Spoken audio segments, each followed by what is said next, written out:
পাচ্ছেন বিমানবন্দর থেকে বেরোচ্ছেন অভিষেক বন্দ্যোপাধ্যায়। আজকেই তাকে ভবানী ভবনে হাজিরার নির্দেশ দেওয়া হয়েছে।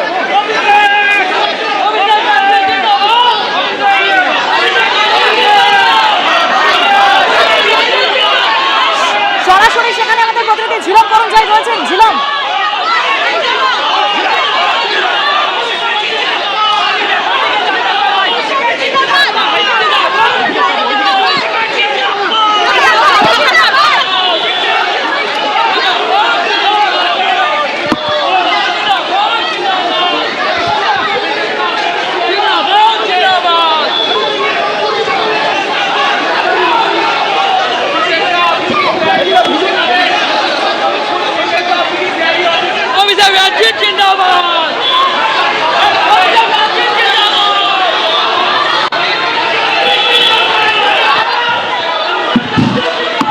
অভিষেক বন্দ্যোপাধ্যায় তিনি বিমানবন্দর থেকে বেরোচ্ছেন, একেবারে সরাসরি বিমানবন্দরের ছবি।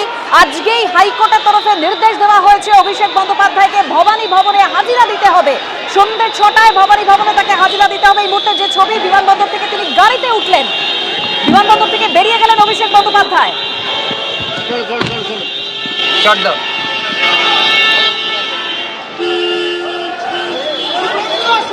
ভবানী ভবনে তাকে হাজিরা দিতে হবে, হাইকোর্টের তরফে এরকমই নির্দেশ দেওয়া হয়েছে। বিমানবন্দর থেকে বেরোলেন অভিষেক বন্দ্যোপাধ্যায়।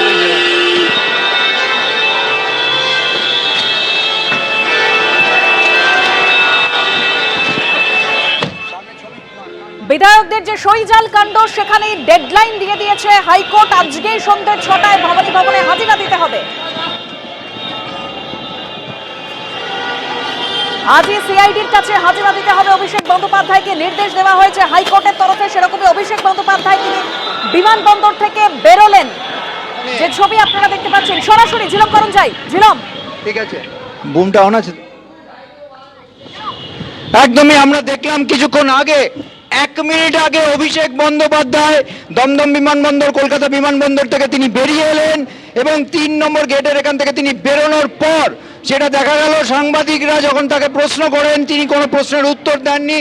একদিকে যেমন তার সমর্থকরা, তৃণমূল ছাত্র পরিষদের তরফ থেকে বেশ কিছু কর্মী সমর্থক তারা এখানে একত্রিত হয়েছিলেন এবং তারা সেখানে স্লোগান দিতে থাকেন, এবং অন্যদিকে বেশ কিছু যারা ওখানে প্রত্যক্ষদর্শী ছিলেন তাদের পক্ষ থেকে চোর স্লোগানও ওঠে।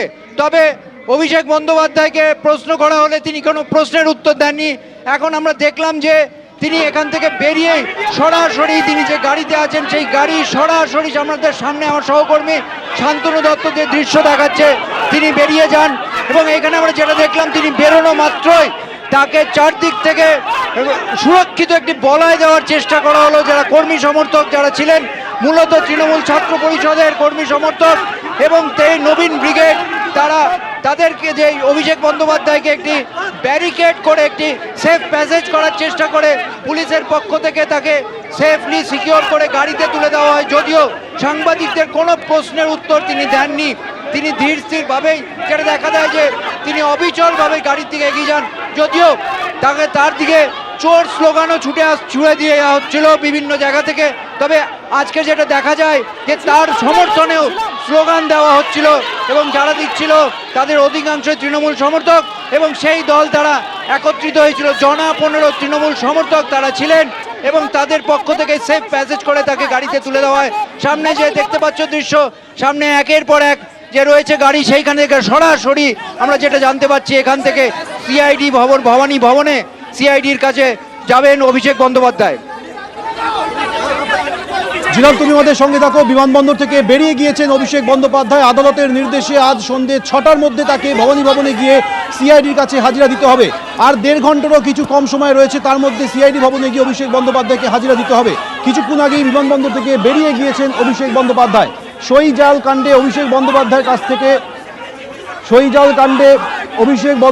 কাছ থেকে 3 রেজলিউশন কপি চায় সিআইডি। আদালতের নির্দেশে ভবানী ভবনে তাকে হাজিরা দিতে হবে। ঐশী মুখোপাধ্যায় আমাদের সঙ্গে সরাসরি রয়েছে। ঐশী,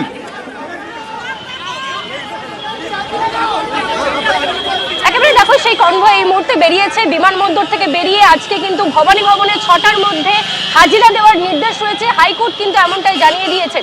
তবে তুমি জানো যে এর আগেও কিন্তু 3বার তলব করা হয়েছিল, সমন ছিল তাকে সিআইডির পক্ষ থেকে যে তাকে হাজিরা দেওয়ার নির্দেশ দেওয়া ছিল, কিন্তু তা সত্ত্বেও কিন্তু তিনি 3বার হাজিরা এড়িয়েছেন। দিল্লি পৌঁছে গিয়েছিলেন, তিনি দিল্লিতে একাধিক বৈঠক সেরেছেন, কিন্তু সিআইডির কাছে সমনে সাড়া দিয়ে তিনি কিন্তু যাননি। তবে আজকে হাইকোর্টের নির্দেশ রয়েছে যে সন্ধ্যে 6টার মধ্যে তাকে কিন্তু সেই সমনে সাড়া দিতে হবে এবং সিআইডির সামনে কিন্তু তাদের প্রশ্নের মুখোমুখি হতে হবে। কিন্তু তুমি দেখতে পাচ্ছ এই মুহূর্তে বিমানবন্দর থেকে বেরিয়ে এই মুহূর্তে অভিষেক বন্দ্যোপাধ্যায়ের যে গাড়ি, সেই গাড়ি কিন্তু কলকাতার উদ্দেশ্যে রওনা দিয়েছে এবং তিনি ঠিক কোথায় যাচ্ছেন, ভবানী ভবনে হাজিরা দিতে যাচ্ছেন কিনা তা কিন্তু আর কিছুক্ষণের মধ্যে স্পষ্ট হবে। তিনি যদি সেই রাস্তা ধরেন তাহলে বোঝা যাবে যে তিনি এবার হাইকোর্টের নির্দেশে সিআইডির দপ্তরে যাচ্ছেন। কিন্তু যদি না যান তাহলে সেক্ষেত্রে কিন্তু তিনি এবারেও কিন্তু হাইকোর্টের নির্দেশ অমান্য করবেন এবং এর আগে কিন্তু 3বার তিনি সমন এড়িয়েছেন। সিআইডি মূলত তার থেকে যেটা জানতে চায় যে রেজলিউশন কপিতে পরিষদীয় দল সিদ্ধান্ত নিয়েছিল বিরোধী দলনেতা করার, সেই সিদ্ধান্ত কাদের ছিল, সেখানে সই জালের কিন্তু একাধিক বিষয় উঠে এসেছে। অভিযোগ জানিয়েছিলেন বিধায়কেরা, পরবর্তীতে তারা ব্লক তৈরি করেছেন। তাই এই মুহূর্তে এটা খুবই গুরুত্বপূর্ণ যে সেই রেজলিউশনের আসল কপি কার কাছে রয়েছে এবং সেই কপি কিন্তু এই মুহূর্তে এই জায়গা থেকে অত্যন্ত গুরুত্বপূর্ণ যে তথ্য তুমি দিচ্ছিলে, তুমি আমাদের সঙ্গে থাকো। যে ছবিও দেখতে পাচ্ছেন, অভিষেক বন্দ্যোপাধ্যায় বিমানবন্দর থেকে বেরিয়ে গিয়েছেন, কিন্তু যখন বিমানবন্দরে এসে তিনি পৌঁছন তখন তাকে লক্ষ্য করে কিন্তু চোর স্লোগানও ওঠে বিমানবন্দর চত্বরে। আমাদের অপর প্রতিনিধি ঝিলম করঞ্জাইয়া রয়েছেন আমাদের সঙ্গে। ঝিলম,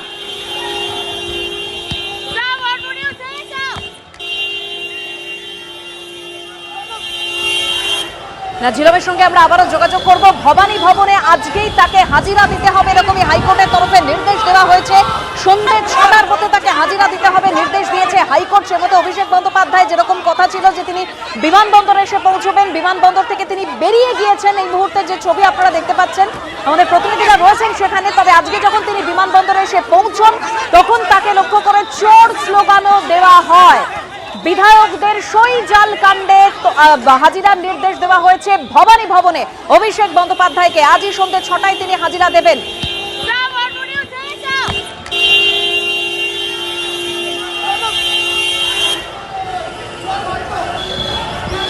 আমরা ঝিলমের সঙ্গে যোগাযোগ করেছি। ঝিলম,